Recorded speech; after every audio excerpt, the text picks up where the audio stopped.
సింగరేణికి బంగారు బాటలు పడబోతున్నాయా? ఒడిశాలోని నైని కోల్ మైన్ ప్రారంభంతో సింగరేణి ఫ్యూచర్ మారబోతుంది. సింగరేణి కార్మికుల జీవితాల్లో కూడా కొత్త వెలుగులు రాబోతున్నాయి. బొగ్గు గనుల తవ్వకాలకే కాకుండా సింగరేణి తన వ్యాపారాన్ని మరింత విస్తరించబోతోంది. ఈ అంశాలన్నింటిపైన చర్చిద్దాం Singareni chairman and managing director గారు ఎన్ బలరాం గారితో.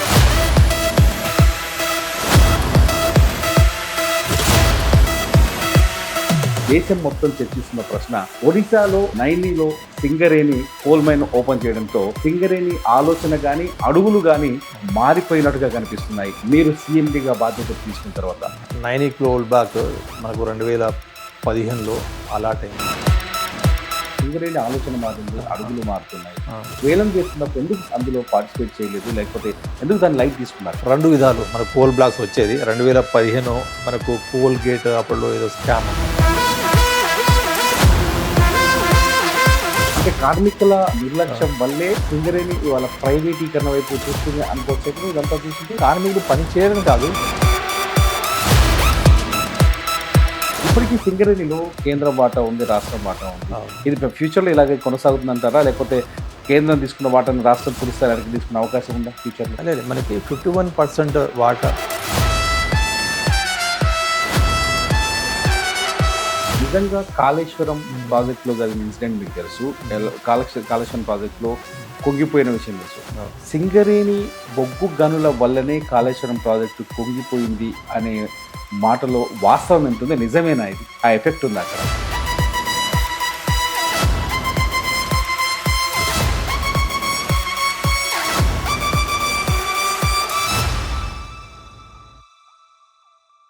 Welcome to Suman TV. సింగరేణికి బంగారు బాటలు పడబోతున్నాయా? ఒడిశాలోని నైని కోల్ మైన్ ప్రారంభంతో సింగరేణి ఫ్యూచర్ మారబోతుందా? సింగరేణి కార్మికుల జీవితాల్లో కూడా కొత్త వెలుగులు రాబోతున్నాయా? కేవలం బొగ్గు గనుల తవ్వకాలకే కాకుండా సింగరేణి తన వ్యాపారాన్ని మరింత విస్తరించబోతోందా? ఈ అంశాలన్నింటిపైన చర్చిద్దాం Singareni chairman and managing director గారు ఎన్ బలరాం గారితో. మనతో ఉన్నారు. బలరాం గారు, నమస్కారం సార్. నమస్తే sir, thank you so much. మీరు అంటే ఇంత బిజీ షెడ్యూల్లో కూడా మాకు ఒక టైం ఇవ్వటం, సుమన్ టీవీకి టైం ఇవ్వటం, సుమన్ టీవీతో మాట్లాడడానికి ముందు రావడం, నిజంగా ధన్యవాదాలు తెలియజేస్తున్నాను సార్. సార్, ఈ మొత్తంలో మొదటి ప్రశ్న, ఎందుకంటే మొత్తం ఇవాళ దేశం మొత్తం చర్చిస్తున్న ప్రశ్న, ఒడిశాలో నైనిలో సింగరేణి కోల్ మైన్ ఓపెన్ చేయడంతో సింగరేణి ఆలోచన గాని అడుగులు గాని మారిపోయినట్టుగా కనిపిస్తున్నాయి. మీరు సీఎండీగా బాధ్యత తీసుకున్న తర్వాత ఇది ఎటువంటి ఫ్యూచర్ కి కారణం కాబోతుంది? ఎటువంటి బాటలు వేయబోతుంది? నైని కోల్ బ్యాక్ మనకు 2015లో అలాట్ అయింది. ఆ రోజు నుంచి ఈ రోజు దాదాపుగా 10 సంవత్సరాలు కావస్తుంది. మన రాష్ట్రంలోనే ఏదైనా కోల్ బ్లాక్ కానీ తవ్వాలంటే అనేక రకమైన అడ్డంకులు. ఒకసారి అంటారు భూములు తీసుకోవడము, ఆ ఊరిని డిస్ప్లే చేయడము, ఆ తర్వాత స్థానికులు దుమ్ము ధూళి, అలాంటి అనేక ప్రశ్నలు వస్తాయి. అలాంటిది ఇక్కడ నుంచి దాదాపుగా 1000 కిలోమీటర్ల దూరంలో ఒరిస్సాలోని, అది కూడా అంగూల్ జిల్లాలో, మళ్ళీ ఒరిస్సాలోని భువనేశ్వర్ నుంచి 140 కిలోమీటర్ల దూరంలో ఒక గని ప్రారంభించాలంటే అనేక ఆటంకాలు. మొదటగా మనకి లాంగ్వేజ్ తెలియదు. ఆ లాంగ్వేజ్ మనం తెలుగు, అటు దాదాపు గ్రామీణ ప్రాంతాల వాళ్ళు ఏమి హిందీ మాట్లాడారు, వాళ్ళకి తెలుగు రాదు. ఒడిశాలో వాళ్ళకి కమ్యూనికేట్ చేయడము మొదటిగా అడ్డంకి భాష. ఆ తర్వాత గ్రామాలకు వెళ్ళడము, గ్రామాలు వెళ్ళాలంటే దాదాపు అటు అడవుల్లాగానే ఉంటాయి. అటు ప్రతి గ్రామాలకు వెళ్ళి ఎట్లా కమ్యూనికేట్ చేస్తాము? వాళ్ళు ఫస్ట్ చెప్పగానే అంటారు, వద్దు మా అడవులు ఆ ప్లాంటేషన్ ఏదో మాకు తీయొద్దు, మాకు బొగ్గు కని కావద్దు అంటారు. వాళ్ళు మెల్లగా వాళ్ళకి మేము బెటర్ R&R కానీ ల్యాండ్ కాస్ట్ కానీ అవన్నీ ఇస్తామని, అండ్ అక్కడ ఉన్న కొద్ది డెవలప్మెంట్ కూడా మేము ఉపయోగపడతాము, మీకున్న R&R కాలనీ అలాంటివి మొత్తం బెటర్ కట్టిస్తామంటే వాళ్ళకి అనేక సంప్రదింపులు, అటు ప్రజాప్రతినిధులు, అటు జిల్లా కలెక్టరు, డిఎఫ్ఓ, ఆ పోలీసు వాళ్ళ సహకారంతో మనము మొన్న 16వ తారీఖు రోజు ఈ గనిని ఏర్పాటు ప్రారంభించుకున్నాము. నిజంగా చెప్పాలంటే చాలా కష్టతరమైనది, క్లిష్టమైంది. కొన్నిసార్లు మనకు అలాట్ అయిన బ్లాగ్ని చూడడానికి వెళ్ళాలంటే జనాలు గుమిగొడుతారు. ఎందుకు వచ్చారు మీరు అంటారు. వాళ్ళు ఫస్ట్ క్వశ్చన్, ఎందుకు వచ్చారు, ఇక్కడ ఎందుకు వచ్చారని. మన ఆఫీసర్ కూడా చాలామంది భయపడము, వాళ్ళని రావద్దని చెప్పడము, హెచ్చరించడము, కొన్నిసార్లు కొట్లాడలాంటివి కూడా జర్నీ మన ఆఫీసర్ పైన. అలాంటప్పుడు ఎలా చేస్తాం చాలా ఉంటుంది. ఇంకా నేను చెప్పలేకపోతున్నా కొన్ని ఇష్యూస్. సో చాలా కష్టంగా ఉండి దాన్ని కానీ మాకు ఎట్లా ఉండిందంటే ఇక్కడ 88% ఫారెస్ట్ ల్యాండ్, 12% వచ్చేసి మనకు private land, private and government land. అంటే మనకు ఫారెస్ట్ ల్యాండ్ ఎక్కువ ఉంటే ఏంటంటే మనకు ప్రైవేట్ ల్యాండ్ కొనడం అనేది తక్కువ ఖర్చులో వచ్చేస్తుంది. ప్రైవేట్ ల్యాండ్కి ఎక్కువ ఖర్చు పెట్టాల్సి వస్తుంది, అనేకమైన మళ్ళీ R&R పెట్టాలి, అక్కడ పెద్ద పెద్ద కాలనీస్ కట్టాలి, అనేక రకాల కొరకలు వస్తుంటాయి. ఈవెన్ బొగ్గు కొని కదా, బొగ్గు తోకుంటారు, మాకేముంది అనేది డిఫరెంట్ క్వశ్చన్స్ అడుగుతుంటారు. సో వాళ్ళని అట్లా కాకుండా మీకు స్కూళ్ళకి కానీ కమ్యూనిటీ హాల్కి కానీ మీకు మంచి R&R సెంటర్, ఈ PDFs ఉంటారు కదా, వాళ్ళకి కట్టించేస్తామని చెప్పేసరికి వాళ్ళు కొద్ది కాన్ఫిడెన్స్ నింపగలిగాము. వాళ్ళతో మాట్లాడడము, వాళ్ళతో మమేకం కావడము. అంటే భయం ఎక్కడ వేసేదంటే మనకి అంతకుముందు ఒడిశా మైనింగ్ కార్పొరేషన్ ఉంది, వాళ్ళ బ్లాక్ని అక్కడ ఆ రాష్ట్రంలో ఉన్న కార్పొరేషన్ వాళ్ళ బ్లాక్ని సరెండర్ చేశారు. అంతకుముందు భూషణ్ స్టీల్ వాళ్ళ బ్లాక్ని సరెండర్ చేశారు. అంతకుముందు అదాని వాళ్ళు కూడా అక్కడ వెళ్ళి ఏదో కార్యక్రమాలు స్టార్ట్ చేస్తామంటే వాళ్ళు కూడా బ్లాక్ స్టార్ట్ చేయకపోయారు. సో అంత అడ్డంకులు ఉన్నది మనం మాత్రమే దానికి చాలా ఫాస్టర్గా తీసుకెళ్ళాము. ఒడిశా 9 నుంచి ఎంత కోల్ ఎక్స్పెక్ట్ చేస్తున్నారు? టోటల్ గా దాని కెపాసిటీ ఎంత, అక్కడ ఉద్యోగాల కల్పన కానీ ఇదంతా చూస్తే ఎంత రెవెన్యూ జనరేట్ చేయాలి? దాదాపుగా మనకి 340 మిలియన్ల, అంటే 450 దాకా మిలియన్ల రిజర్వ్స్ ఉంది అక్కడ.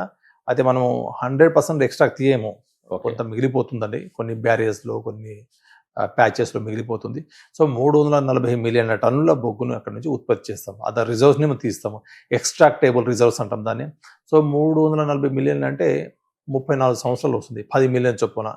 దాన్ని కొద్ది పెంచుకుంటే అటు ఇటు 30 ఏళ్ళ, 25 నుంచి 30 ఏళ్ళ దాకా 15 నుంచి 12-15 మిలియన్ దాకా చేయొచ్చు. అండ్ అక్కడ గ్రేడ్ కూడా మంచిది, G10 అంటాము. G10 మనకు థర్మల్ కి పనికి వస్తుంది, అటు సిమెంట్కి, అటు స్పాంజ్ ఐరన్కి అండ్ పేపర్ ఇండస్ట్రీకి బాగా పనికి వస్తుంది. ఇది బాగా డిమాండ్ కూడా ఉంది. మొన్ననే ప్రారంభించాక మార్నింగ్ మనం ప్రారంభించుకుంటే 10-11 గంటలకు ప్రారంభించుకుంటే మధ్యాహ్నం నుంచి ఫోన్ కాల్ రావడం స్టార్ట్ అయింది. జిందాల్ వాళ్ళు కొంట అంటున్నారు, మనకి NTPC వాళ్ళు కొంట అంటున్నారు, RINL వాళ్ళు కొంట అంటున్నారు. సో బాగా డిమాండ్ ఉంది మన కోల్కి. యాక్చువల్ మనము అక్కడ కాస్ట్ ఆఫ్ ప్రొడక్షన్ చాలా తక్కువ. మనకి సింగరేణిలో కాస్ట్ పర్ టన్ ఎంత పడుతుంది? 3,000 రూపాయల పైన పడుతుంది మనకి. అది అక్కడ 1,000 రూపాయలు పడుతుంది, 1/3 లోనే వచ్చేస్తుంది అన్నట్టు. 1,000 రూపాయలు దాదాపు మనకు 1/3 లో వచ్చేస్తుంది. 70% సేవింగ్ అనుకోండి, 70% 30% కాస్ట్ లో మనకి పర్ టన్ బొగ్గు వచ్చేస్తుంది. ఆ విధంగా చూస్తే అటు మనకి లాభాలు ఎక్కువ ఉంటుంది, దాంతోపాటు కన్జ్యూమర్స్ కి ఎవరైతే థర్మల్ పవర్ ప్లాంట్ యూజ్ చేస్తారో, ఇప్పుడు 4,000 రూపాయల టన్ను, 5,000 రూపాయల టన్ను కొని పవర్ జనరేట్ చేస్తే 5 రూపాయల దాకా మనకు పవర్ కాస్ట్ పర్ యూనిట్ అవుతుంది. ఇదే 1/3 అనేది మనకు 2 రూపాయల వచ్చేస్తుంది, 2 రూపాయల నుంచి 2.5-3 రూపాయలు వస్తుంది. అటు జనరల్ పబ్లిక్ కూడా చాలా ఉపయోగకరం ఇది. సార్ ఇప్పుడు మనం 9 అక్కడ ఓపెన్ చేసాం కదా, అంటే మనం మొట్టమొదటిసారి తెలంగాణ నుంచి ఫస్ట్ సింగరేణి ఇంకొక అడుగు బయటకి వచ్చింది, కొత్త రాష్ట్రంలోకి. సో ఆ ఒరిస్సా తోటే ఆగిపోతుందా, లేకపోతే భారతదేశంలో ఉన్న ఇతర కోల్ మైన్స్ అన్నింటి కానీ, లేకపోతే ఇతర మైనింగ్ వైపు కానీ సింగరేణి అడుగులు వేయబోతుందా? ఇటు గోదావరి వ్యాలీ కోల్ ఫీల్డ్ అంటాం. మనకు సింగరేణి విస్తరించి ఉన్న ప్రాంతాన్ని మనము గోదావరి వ్యాలీ కోల్ ఫీల్డ్ అంటాము. ఇక్కడ ఉన్న బ్లాక్లు ఇప్పటికే ఒకప్పుడు చూస్తే మనకు 65 అండర్ గ్రౌండ్ మైన్స్ ఉండే, అండ్ ఈ రోజు వచ్చేసి 22 అండర్ గ్రౌండ్ మైన్స్ ఉన్నాయి, ఒక 20 ఓపెన్ కాస్ట్ మైన్ ఉన్నాయి, ఒక 42 దాకా ఉన్నాయి, కొన్ని క్లోజ్ కూడా అయిపోతున్నాయి. సో దీనివల్ల ఉన్న రిజర్వ్స్ కూడా తగ్గిపోతున్నాయి. కాబట్టి మనం కంపల్సరీ బయట వెళ్ళాల్సిందే. ఇప్పుడు మనం ఒరిస్సాలో తీసుకున్నాము, నెక్స్ట్ జార్ఖండ్లో ఆర్ ఛత్తీస్గఢ్లో, ఈవెన్ వీలైతే మనకు వెస్టర్న్ కోల్ ఫీల్డ్ అటు మహారాష్ట్రలో, మధ్యప్రదేశ్లో కొన్ని బ్లాక్స్ ఉన్నాయి. ఎక్కడైతే కొంత వైబుల్ ఉంటుందో, దీంట్లో ఏంటంటే ఒక కోల్ బ్లాక్ తీసుకునేటప్పుడు మనకు కాస్ట్ ఆఫ్ ప్రొడక్షన్ ఎట్లా అవుతుంది, అది రిజర్వ్ ఫారెస్ట్ ల్యాండా, లేకుంటే ప్రైవేట్ ల్యాండా, లేకుంటే ఎంతమంది PDFs ఉన్నారు, ప్రాజెక్ట్ డిస్ప్లేస్డ్ ఫ్యామిలీస్ ఉంటాయి, ప్రాజెక్ట్ అఫెక్టెడ్ పర్సన్స్ ఉంటారు, వాళ్ళు కొద్దిగా ఎక్కువ ఉండేసరికి కాస్ట్ ఆఫ్ ప్రొడక్షన్ పెరుగుతుంది. సో మన ఫ్యూచర్లో నెక్స్ట్ ఒక కోల్ బ్లాక్ తీసుకుంటే నెక్స్ట్ 30 ఏళ్ళ వరకు వస్తుంది. ఆ 30 ఏళ్ళ వరకు ఉండే కాస్ట్ దీంట్లో ఇన్వాల్వ్ అయి ఉంటుంది. కాబట్టి సో ఇవన్నీ కూడా చూస్తాం. ఒక ప్రాంతంలో బొగ్గుని తీసుకుంటే అది ఫారెస్ట్ ల్యాండా, ప్రైవేట్ ల్యాండా, ఆ తర్వాత ఎంతమంది PDFs ఉన్నారు, ఎంతమంది PAFs ఉన్నారు, అక్కడ మనకు రైల్ లింక్ ఉందా, రైల్వేది ఉందా, దగ్గరలో సీ ఉందా, ఇవన్నీ ప్లస్ మనకు దగ్గరలో పవర్ ప్లాంట్ ఉన్నాయా, మన బొగ్గుని ఎవరు కొంటారు అనేవి ఒక ఇంపార్టెంట్ పారామీటర్స్, ఒక 10 పారామీటర్స్ చూస్తాం. ప్లస్ ఏ గ్రేడ్ కోల్ ఉంది అనేది ఇవన్నీ కూడా చూసి మనం చూస్తాము. సార్ గతంలో ఇప్పుడు సింగరేణి ఆలోచన మారింది, అడుగులు మారుతున్నాయి. ఆ, సింగరేణి బయట ఉన్న రాష్ట్రాల మైనింగ్స్ పైన కాన్సన్ట్రేట్ చేసింది. గతంలో సింగరేణి మైన్స్ ని Yeah. వేలం వేస్తున్నప్పుడు ఎందుకు సింగరేణి అందులో పార్టిసిపేట్ చేయలేదు, లేకపోతే ఎందుకు దాన్ని లైట్ తీసుకున్న టైం? రెండు విధాలు. మనకు కోల్ బ్లాక్స్ వచ్చేది 2015 మనకు కోల్ గేట్ అప్పుడు ఏదో స్కామ్ అన్నారు. అవును. దాని తర్వాత యాక్ట్ మారిన తర్వాత 2015 తర్వాత రెండు విధాలుగా కోల్ బ్లాక్స్ అలోకేట్ అయ్యింది. ఒకటేమో allocation, government of India allocate చేయొచ్చు. దానికి ఏం చేయాలంటే మనం 14% రాయల్టీ అండ్ అలోకేట్ చేసినందుకు ఈక్వల్ టు ది రాయల్టీ, అంటే 14 + 14 28% రాయల్టీ కట్టాల్సి వస్తుంది. దాని ద్వారా 28% భారాన్ని ఈ రోజు కనుక ఒక 28% కోల్ మీద అడిషన్ పడిందంటే అది డెఫినెట్గా ఆ కన్జ్యూమర్ మీదనే పడుతుంది. దానివల్ల ఎవరికి నష్టం అంటే నేను కాంపిటెంట్ చేయలేను. ఈ రోజు కూడా మనం చూస్తే ఎన్టీపీసీ రామగుండం కానీ మన దగ్గర కొత్తగూడెంలో కానీ కొన్ని companies western coal field and Mahanadi coal field నుంచి బొగ్గు తీసుకుంటున్నాయి. ఓకే, అక్కడ నుంచి కాస్ట్ తక్కువ ఉంది. ఓకే, మళ్ళీ నేను ప్రైస్ పెంచుకుంటూ పోతే మనకున్న మార్కెట్ తగ్గిపోద్ది. సో బొగ్గు కాస్ట్ తగ్గుతూ రావాలి కానీ పెరుగుకుంటూ పోవద్దు. మనకు వచ్చే పిఆర్సీలు, పే రివిజన్ కమిషన్స్ ఇవన్నీ వస్తుంటాయి. సో ఇవన్నీ చూసుకొని ఒక కాస్ట్ రిడక్షన్ చేసుకుంటేనే దీనికి భవిష్యత్తు ఉంటుంది. సార్ ఇప్పుడు కోల్ మైన్స్ తో మనం ఇతర రాష్ట్రాలకు వెళ్ళడం, లేకపోతే కొత్త కోల్ మైన్స్ తీసుకోవడం, లేకపోతే కొత్త స్టెప్ వేయడంతో కార్మికుల్లో కూడా కొంత ఆనందం కనిపిస్తుంది. At the same time Singareni కార్మికులు కొత్త భయం కూడా కనిపిస్తుంది. అది రెండు రకాల భయం. ఒక భయం, మీరు ఇప్పుడు నైని ఏదైతే ఒడిశాలో ప్రారంభించారో అక్కడ ప్రైవేట్ వ్యక్తులకి మైనింగ్ కోల్ తీసే ఛాన్సెస్ ఇచ్చారు, ప్రైవేట్ వ్యక్తులకు అప్పగించారు. At the same time Kothagudem కూడా కొంత పార్ట్లో ప్రైవేట్ వ్యక్తులను ప్రోత్సహిస్తున్నారు. సో భవిష్యత్తులో సింగరేణిలో పనిచేసే ఉద్యోగులు అంటే సింగరేణి ప్రైవేటీకరణ జరిగే అవకాశం ఉందా? ప్రైవేట్ వ్యక్తుల చేతుల్లోకి వెళ్ళిపోయి కేవలం గవర్నమెంట్ సంస్థగానే మిగిలిపోయే ప్రమాదమే ఉందా? దీంట్లో రెండు అంశాలు. దీంట్లో కంపెనీ ఎప్పుడూ ప్రైవేట్ కాదు, 100% మనది ప్రభుత్వ రంగ సంస్థ. ఇది ప్రభుత్వ రంగ సంస్థగానే కొనసాగుతుంది. ఇప్పుడు కొన్నిసార్లు ఇలాంటి డౌట్లు ఉన్నాయి. మొన్న కూడా ఒకరు ప్రజాప్రతినిధి అడిగారు, సార్ మనకి వీకేఓసీలో మీరు కొంత బొగ్గు తీయడము ప్రైవేట్ వాళ్ళకి ఇస్తున్నారని చెప్పారు. మనకి 2000 సంవత్సరంలో 1999 2000 చూస్తే ఒక కార్మికుడికి నెలకు జీతం 8,500 రూపాయలు అండి. 2010 నాటికి అది 70,000 అయిపోయింది. ఈరోజు 2024 25 సంవత్సరానికి వచ్చేస్తే యావరేజ్గా సింగరేణిలో పనిచేసే వాళ్ళకి 1,70,000 రూపాయలు మనకు శాలరీ ఈ రోజుకి 1,70,000 1,70,000 యావరేజ్. ఒకరి 2 లక్షలు కావచ్చు, ఒకరి 1,90,000 కావచ్చు, ఒకరి ఇనిషియల్ గా జాయిన్ వాళ్ళకి 40,000-50,000 కూడా కావచ్చు. ఈ విధంగా చూస్తే మనకు 1,70,000 అవుతుంది. మరి 1,70,000 అయితే మరి నా బొగ్గు ఆ రోజుకి ఈ రోజుకి ఎంత పెంచుకుంటూ పోవాలి? బొగ్గు ప్రైస్ పెంచలేను. There is ceiling, definite ceiling. ఈ రోజు నేను అటు కర్ణాటక, మహారాష్ట్ర, తమిళనాడు ప్రతి ఒక్కరు బొగ్గు ప్రైజ్ తగ్గించమని అడుగుతున్నారు. దీనివల్ల నేను కూడా మన కార్మికులకు కోరేది ఏంటంటే, ఎస్ చాలా బాగా పనిచేస్తున్నారు, ఇప్పుడు ఇంకా బాగా పనిచేయచ్చు. ఎట్లా అంటే ఈ ప్రభుత్వ రంగ సంస్థల్లో ఉన్న విషయం ఏంటంటే, ఇప్పుడు నా పని ఓకే మార్నింగ్ 11 గంటలకు రావచ్చు, 5 గంటలకు వెళ్ళిపోవచ్చు. కానీ నేను మార్నింగ్ 9:30కు వచ్చేసి రాత్రి 9-10 దాకా ఉంటాను. ఏంటంటే నేను కనుక పనిచేసి ఒక రోల్ మోడల్ ఉంటే మిగతా డైరెక్టర్లు, జిఎంలు కూడా పనిచేస్తారు. నేను ఇందాక మీరు అన్నట్టు కోలే రావాలి అంటే నేను 4 టఫ్ యూజ్ చేసి ఊరికంటే బొగ్గు ఉత్పత్తి జరుగుతూనే ఉంటుంది. అట్లా కాదు. ఈరోజు భగవంతు దయతో గౌరవ ముఖ్యమంత్రి వర్యులు, డిప్యూటీ సీఎం ఈ పదవి ఇచ్చారు కాబట్టి నేను భవిష్యత్తు ఎట్లుంటుంది, 30 ఏళ్ల తర్వాత బొగ్గు పరిస్థితి ఏంటి, మనకు ఉన్న రిజర్వ్ తగ్గిపోతున్నాయి. ఆ తర్వాత మార్కెట్ ఏమో కోల్ ఇండియా వాళ్ళు కూడా వారికి ఎక్కువ డిమాండ్ తక్కువ ఉంది, ఎక్కువ ప్రొడక్షన్ చేస్తున్నారు. వాళ్ళు అక్కడ ఎక్కువ ప్రొడక్షన్ చేస్తున్నారు. ఒక్కొక్క బ్లాక్ నుంచి అక్కడ మనకు కుసుముండా, గేవరా అనే బ్లాక్స్ ఉన్నాయి. ఒక్క బ్లాక్ నుంచి 60 మిలియన్ టన్ను బొగ్గు వస్తుంది. ఇంకొక బ్లాక్ నుంచి సింగిల్ బ్లాక్ ఇంకో బ్లాక్ నుంచి 30 మిలియన్ టన్ను వస్తుంది. మన దగ్గర ఒక అండర్ గ్రౌండ్ మే నుంచి 2 లక్షలు 3 లక్షలు రావు, అక్కడ 30 మిలియన్లు వస్తాయి. వాళ్ళ ఒక్క రోజు ప్రొడక్షన్ మనకి సంవత్సరం ప్రొడక్షన్ తో సమానం. కెపాసిటీ తగ్గిపోతుంది అంటారా? లేబర్ లో కెపాసిటీ తగ్గిపోవడం, లేకపోతే పని వేళల్లో స్పష్టత తగ్గిపోవడం. ఎగ్జాక్ట్లీ, అది కూడా కొంతవరకు కావచ్చు. పని చేస్తారు, కాకపోతే అవుట్పుట్ లేకుండా ఉంది కొంతవరకు. ఫర్ ఎగ్జాంపుల్ ఏంటంటే నేను ఎప్పుడు కంపారిజన్ చేస్తాను. ఇప్పుడు నేను ప్రభుత్వ ఉద్యోగిని, ఓకే, నేను కార్మికుడు, సింగరేణి కార్మికుడిని, 1,50,000 రూపాయలు నాకు ఇస్తున్నారు. మీరు ప్రైవేట్ కార్మికులు, మీకు 20,000 ఇస్తున్నారు. అంతే, 20-25 మ్యాక్సిమం. అది స్కిల్డ్ ఉండి ఆపరేటర్ ఉండి 25,000 ఇస్తున్నారు.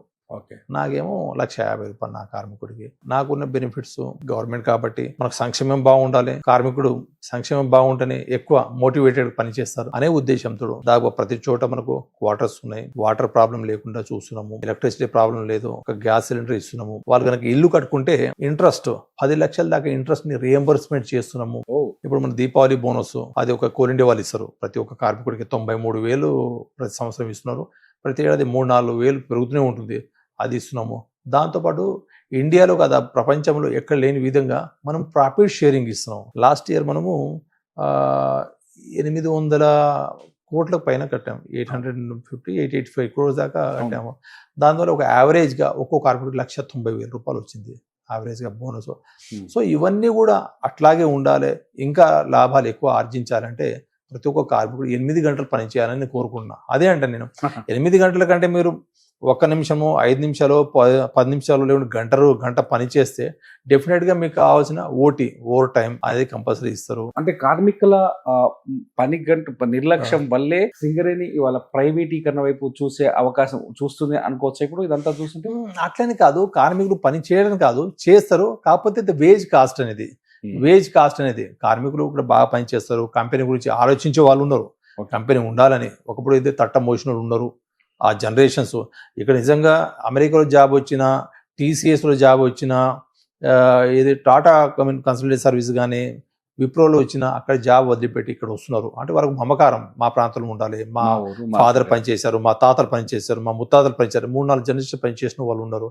అయితే ఇక్కడ వచ్చేసింది ఏంటంటే వేజ్ కాస్ట్ అండి. ఈరోజు కనుక మనము సింగరేణిలో 1 టన్ను బొగ్గు రావాలంటే ఈరోజు 10 cubic meter మట్టి తీయాలి. 10 into మన కంపెనీ నుంచి తీస్తే 450 to 500 అవుతుంది, ప్రైవేట్ లో 140కి వస్తుంది. కాస్ట్ తగ్గిపోతుంది. సో మొన్న కూడా చెప్పాం, ఓకే అవుట్ సోర్సింగ్ వాళ్ళు ఉంటుంది, అవుట్ సోర్సింగ్ ప్రతి చోట ఉన్నారు. ఈరోజు మనకి హైకోర్టులో ఉన్నారు, జిల్లా కలెక్టర్ ఆఫీస్లో ఉన్నారు, సీఎం ఆఫీస్లో ఉంటారు, నా ఆఫీస్లో అవుట్ సోర్సింగ్ వాళ్ళు ఉన్నారు. నేను కూడా చెప్తా, అవుట్ సోర్సింగ్ అంటే మళ్ళీ దాంట్లో చెప్పాము, అవుట్ సోర్సింగ్ ఏదో మనము వేరే రాష్ట్రం నుంచి తీసుకొచ్చాము, అక్కడ నుంచి వాళ్ళని చేయకుండా లోకల్ వాళ్ళకే 80% ఎంప్లాయ్మెంట్ అనేది పెట్టాం. అది ఫ్యూచర్ లో ఇప్పుడు చూస్తున్నది అంటే ఇది ఒక రకంగా చెప్పాలంటే సింగరేణికి ఇబ్బందికరమైన పరిస్థితి, వేజ్ పెరిగిపోవడం. ఫ్యూచర్ లో ఈ వేజ్ కాస్ట్ ని తగ్గించుకోవడం కోసం సింగరేణి అంటే టెక్నాలజీని వాడుకోబోతుందా? ఇప్పుడు రోబోలు వస్తున్నాయి, రోబోలు కూడా మైనింగ్ లో పనిచేసే టెక్నాలజీ మనకు కనిపిస్తుంది. రోబోల వైపు వెళ్ళే అవకాశం ఉందా ఇప్పుడు అండర్ మైన్ లో కానీ? అంటే ఇంత కంప్లీట్ టెక్నాలజీ చేసే అవకాశం మైన్ లో రాలేదు. రోబోస్ వాడడం కానీ, ఎక్కువ మిషన్ వాడడం కానీ. అండర్ గ్రౌండ్ లో మనము ఈ కంటిన్యూస్ మైనర్స్ వాడుతున్నాము, ప్లస్ SDL అనే మిషనరీ వాడుతున్నాము. అంత ముందు మాన్యువల్ ఎక్స్ట్రాక్షన్ ఉండింది, ఎక్స్కవేషన్ ఉండింది, తట్టలు మోయడము, అవన్నీ తీసుకోవడం, ఇవన్నీ కొద్దిగా మెకనైజ్ అయిపోయింది. ఆ మాన్యువల్ తీయడం అనేది ఎన్నో దాదాపు 20 ఏళ్ల కిందటే మనం ఆపేసాము. కంప్లీట్ మెకనైజేషన్ అంటే ఓపెన్ కాస్ట్ రావడమే మనకు కొద్దిగా బెటర్. ఓపెన్ కాస్ట్ కి మనకు దాదాపు ఈ రోజు ఉన్న ప్రతి మైన్ కూడా నష్టాల్లోనే ఉంది. మీకు ఒక 4 రోజులు మీరు తిరగండి దేశంలో, ఫ్లైట్ టికెట్ ఇప్పిస్తాను, ఒక స్టార్ హోటల్లో ఉండండి, నాకు ఏదైనా ఒక కస్టమర్ని తీసుకుని 6,000 కొనేటోళ్ళని అంట, మీకు అప్రిషియేట్ చేస్తాము, మీకు సర్టిఫికేట్ ఇస్తాము. సో అలాంటి పరిస్థితి రాకుండా మీరు అన్నట్టు ఎంప్లాయ్మెంట్ అయితే మనం ఏ ఒక్కరిని తీయం, వీళ్ళందరూ ఉంటారు. Plus essential workmen are statutory, మనం as per the DGMS norms ప్రకారం ఎవరైతే ఉండాలో వాళ్ళు కంపల్సరీ ఉండాలి.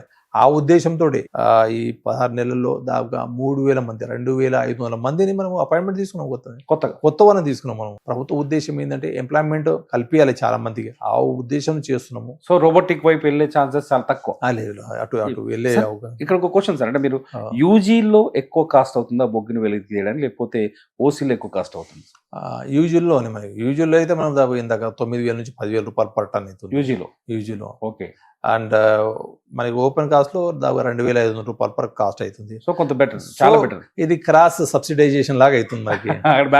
అక్కడ ఉన్న నష్టాన్ని పూడ్చి మళ్ళీ కంపెనీలో నడిపించడం, అండర్గ్రౌండ్ లో ఉన్న నష్టాన్ని పూడ్చి ఓపెన్ కాస్ట్ తవ్వకాల వలన దాన్ని ఆ నష్టాన్ని భరించి మళ్ళీ కంపెనీ లాభాలు ఉండడము, మళ్ళీ కొత్త ప్రాజెక్ట్ చేయడం, ఇవన్నీ కూడా ఫోకస్ చేస్తున్నాం. ఫ్యూచర్ లో ఎటు పోయినా ఓసీ వైపు వెళ్తారా సార్, ఓపెన్ కాస్ట్ వైపు ఎక్కువ వెళ్తారా, లేకపోతే యూజీలు ఇంతతో క్లోజ్ చేసే ఆలోచనలు ఉన్నాయి? ఆ యూజీలని ఉన్నవి నడుస్తూనే ఉంటాయి. దాదాపుగా రిజల్ట్స్ అయ్యే కొద్దీ ఐ థింక్ వచ్చే 10 ఏళ్లలో దాదాపుగా ఇంకో 10 యూజీ మైన్స్ క్లోజ్ అవుతాయి. ఆ ప్లేస్ లో వీటిని మళ్ళీ కన్వర్ట్ చేస్తాం, యూజీ మైన్లని ఓసీగా కన్వర్ట్ చేస్తాము. మనం 90% బొగ్గు థర్మల్ పవర్ ప్లాంట్కి ఇచ్చేస్తాము. ఓకే. అండ్ ఎవరెవరికి ఇస్తున్నాము? మనం తెలంగాణకి ఇస్తున్నాము, ఆంధ్రప్రదేశ్కి ఇస్తున్నాము, కర్ణాటకకి ఇస్తున్నాము, మహారాష్ట్రకి ఇస్తున్నాము, తమిళనాడుకి ఇస్తున్నాం, ప్లస్ ఎన్టీపీసీ రామగుండంకి, ప్లస్ ఎన్టీపీసీ కుడిగి వాళ్ళు కూడా సప్లై చేస్తున్నాం అన్నట్టు. సో 90% ఫర్ ది ఓన్లీ గవర్నమెంట్కి థర్మల్ పవర్ ప్లాంట్కి, 10% వచ్చేసేసి ఇవి non power, cement, iron, sponge iron, pharma industry,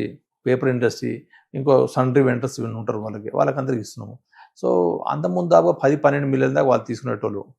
మొన్న వస్తే ఈ ఏడాది దాకా ఓన్లీ 5.5 మిలియన్కి పరిమితం అయ్యారు. రీజన్ ఏంటంటే ఇంపోర్టెడ్ కోల్. ఈ కోల్ సెక్టార్ అనేది అడగాలనుకుంటున్న క్వశ్చన్ సార్, అంటే ఇంపోర్ట్ కోల్ ఎందుకు కాస్ట్ తక్కువ అవుతుంది, ఇండియాలో వచ్చే కోల్ ఎందుకు కాస్ట్ ఎక్కువ అనిపిస్తుంది? దీనికి 2 రీజన్స్. మళ్ళీ ఏంటంటే ఇప్పుడు ఇందాక కూడా మనకి కోల్ ఇండియాలో ₹1000 అవుతుంది, అవును, మరి ఇక్కడ ఎందుకు 3000 రూపాయలు కావాలి? సో ఇక్కడ ఉన్న మన రిజర్వ్స్ జియాలజికల్ కండిషన్ అట్లుంది. ఇక్కడ ఏంటంటే మనం డీప్ సీటెడ్, మనకు గోదావరి వ్యాలీ కోల్ ఫీల్డ్ జీవీసీఏ పంటాం, ఇది మనకు ఆదిలాబాద్ లో మహారాష్ట్ర బార్డర్ నుంచి స్టార్ట్ అయ్యి ఇటు ఏపీ ఈ బెల్ట్ అంతా మొత్తం. సో ఇక్కడంతా మట్టి ఎక్కువ తీయాలి మనం. ఇందాక 10 క్యూబిక్ మీటర్, సరే 10 టన్నుల మట్టి తీస్తే 1 టన్ను బొగ్గు వస్తుంది. అక్కడ 1 టన్ను మట్టి తీస్తే 1 టన్ను బొగ్గు వస్తుంది. భవిష్యత్తులో అంటే ఓపెన్ కాస్ట్ లోకి వెళ్ళిపోయినప్పుడు, ఓపెన్ కాస్ట్ లో ఇప్పటికే చాలా కొంత వ్యతిరేకత కనిపిస్తుంది. మన సింగరేణి ఏరియాలోనే ఓపెన్ కాస్ట్ లో ఎక్కువ పొల్యూషన్ వస్తుంది. ఓపెన్ కాస్ట్ లో అక్కడ ఉండి నివాసం ఉండే ప్రజలకు కూడా కొంచెం అనారోగ్య సమస్యలు ఉన్నాయి. మీరు అటువంటి చోట ఓపెన్ కాస్ట్ పై వ్యతిరేకత ఉన్న చోట ఓపెన్ కాస్ట్ ఇంకా ప్రోత్సహిస్తే నష్టం జరగదా మానవాళికి కానీ లేకపోతే ప్రకృతికి కానీ? దీంట్లో ఏంటంటే మనము ఏదైనా ప్రాజెక్ట్కి, ఇప్పుడు మన నైని ప్రాజెక్ట్ చూస్తే 2000 ఎకరాల భూమి తీసుకున్నాం, 2200 ఎకరాల భూమి. దీని తర్వాత ఫారెస్ట్ భూమిని మొత్తం కూడా ఫారెస్ట్ వాళ్ళకి సరెండర్ చేస్తాం. మళ్ళీ దానికి ప్లాంటేషన్ చేసి అవన్నీ ఇవ్వాలి, లేకుంటే కొద్దిని వాటర్ బాడీగా తయారు చేయాలి. దీంట్లో మీరు అన్నట్టు డెఫినెట్లీ బ్లాస్టింగ్ చేస్తాం మనం మట్టిని, మళ్ళీ బొగ్గు తీస్తాము. బొగ్గు మళ్ళీ ఏదో మెషినరీ దగ్గర కాకుండా మళ్ళీ లారీలు, ఇది డంపర్స్, వాటర్ షవర్స్తో దాన్ని నింపుతాము.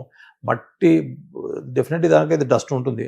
దాన్ని ఏ విధంగా తగ్గించాలనే ఉద్దేశం చేస్తున్నాం అంటే ప్రాజెక్ట్ స్టార్ట్ అయ్యే ముందే అవన్నీ అయితే బంబు ప్లాంటేషన్ చేయడము, 3 టైర్ ప్లాంటేషన్ చేయడము, ఆ ప్లేస్ లో మొత్తం ఏంది 24 hours వాటర్ స్ప్రింక్లింగ్ చేయడము. అంటే పొల్యూషన్ కొంతవరకు తగ్గిస్తాం, మొత్తం అయితే తగ్గించలేము. నేను మొత్తం తగ్గిస్తాం అసలు ఓపెన్ కాస్ట్ లో దుమ్మే రాదంటే ఇంకా చెప్పలేము, అది జరగని పని. అది ఫ్యూచర్ లో అంటే మీరు అంటున్నారు టెక్నాలజీని డెవలప్ చేసుకోవడం, ఇప్పట్లో ఒకవేళ వచ్చినా కూడా రోబోటిక్ టెక్నాలజీ తీసుకునే పరిస్థితి లేదు, ఎట్లాగో ఉద్యోగాలు కల్పించాలని ప్రభుత్వ లక్ష్యం. సో ఫ్యూచర్ ఈ కారుణ్య నియామకాల ప్రక్రియ ఇలాగే కొనసాగుతుందా, రెగ్యులర్ గా కొనసాగే అవకాశం ఉందా? నిజంగా ఈ కారుణ్య నియామకాలు అనేది అటు హైకోర్టు కానీ సుప్రీంకోర్టు కానీ కారుణ్య నియామకాలు అనేది ఉండదని చెప్పినారు. కాకపోతే మనం మళ్ళీ మెడికల్ ఇన్వాలిడేషన్ అనే దాంతో అస్సలు పని చేయలేని పరిస్థితి ఉంటే, 2 ఏళ్ల సర్వీస్ కనుక మిగిలి ఉంటే, పని చేయని పరిస్థితి ఉంటే మాత్రం వాళ్ళకి ఉద్యోగ కల్పన చేయాలని జరిగింది. కాకపోతే ప్రభుత్వ ఆదేశాలు చాలా మందికి వీలైనంత వరకు ఎక్కువ ఇంప్లిమెంట్ చేయాలనే ఉద్దేశంతో దీన్ని బాగానే చేసుకుంటూ వచ్చాం. అదే కోల్ ఇండియాలో లేదు.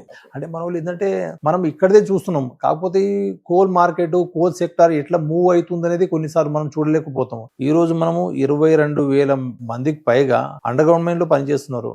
రేపు అండర్ గ్రౌండ్ క్లోజ్ చేస్తూ ఉంటే ఎక్కడ వీళ్ళకి డిప్లాయ్ చేస్తాము, ఎక్కడ పని కల్పిస్తాము? ఎలాంటి పరిస్థితి వస్తుందంటే భరించలేని పరిస్థితి వస్తుంది.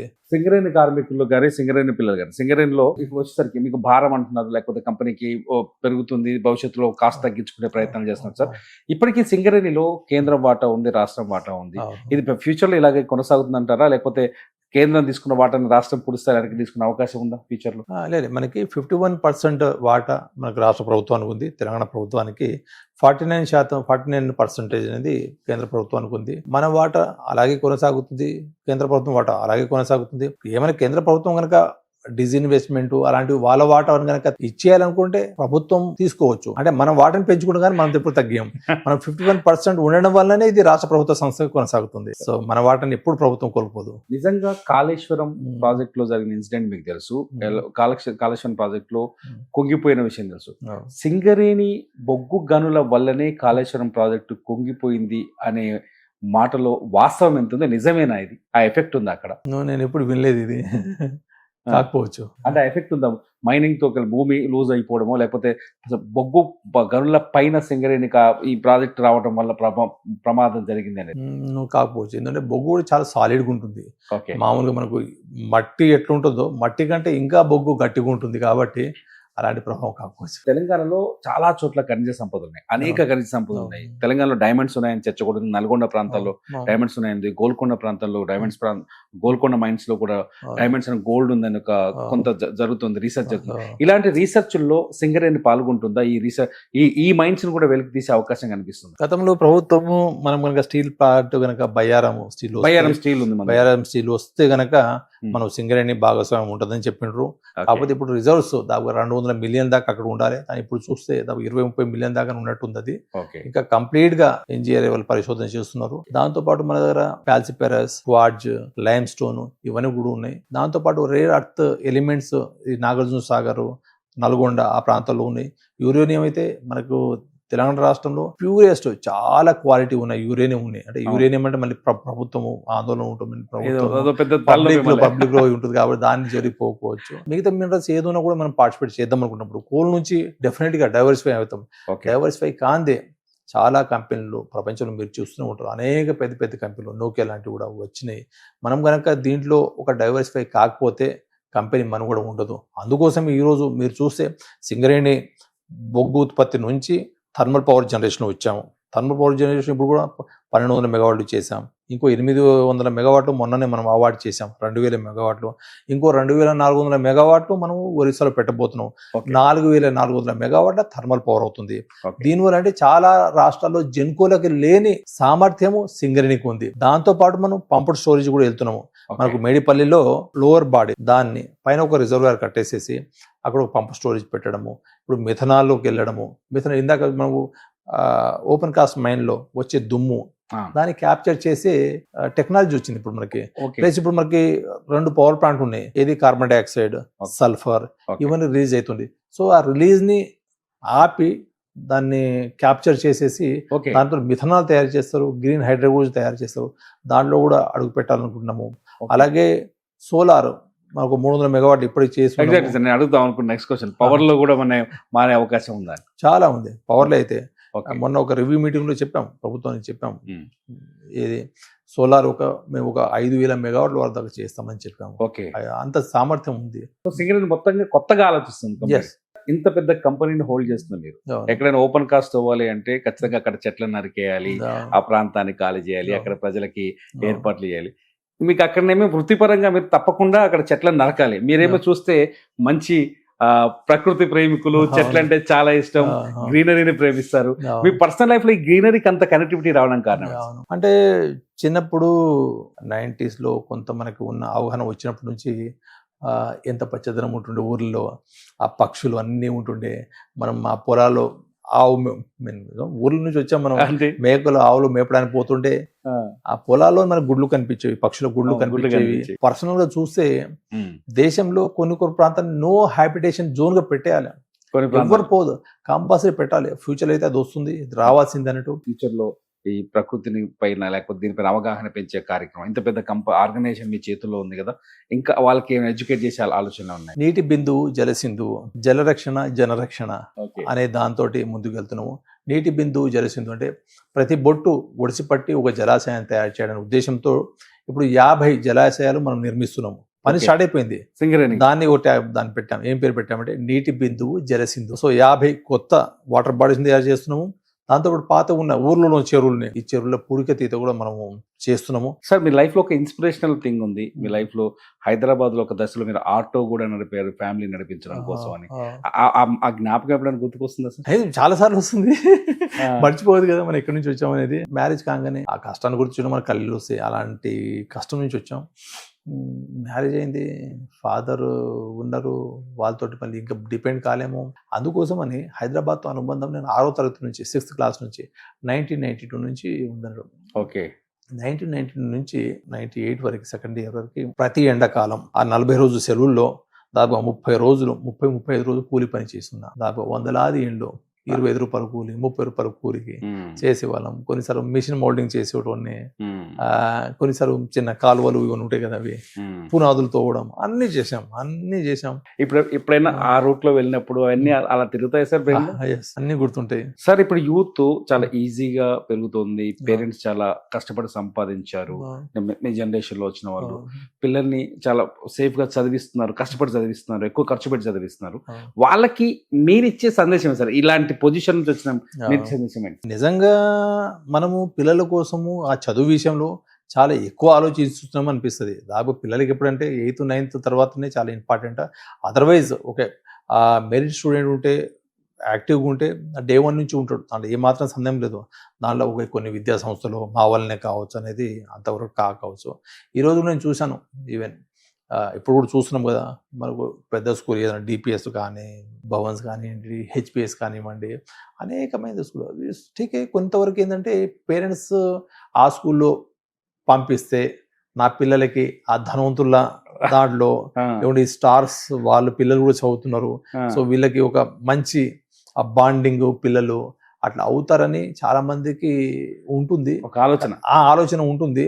దానికోసం కూడా కొద్దిగా అట్రాక్ట్ అవుతుంటారు. అది కరెక్ట్ కాదేమో అనిపిస్తుంది. Thank you sir, thank you so much. ఎందుకంటే మీ విలువైన సమయాన్ని, చాలా బిజీ టైంలో కూడా మాకు మీ విలువైన సమయాన్ని ఇచ్చి మీ లైఫ్ గురించి, అట్లాగే భవిష్యత్ సెక్యూరిటీ భవిష్యత్తు గురించి అనేక విషయాలు తెలియజేసినందుకు ధన్యవాదాలు సార్.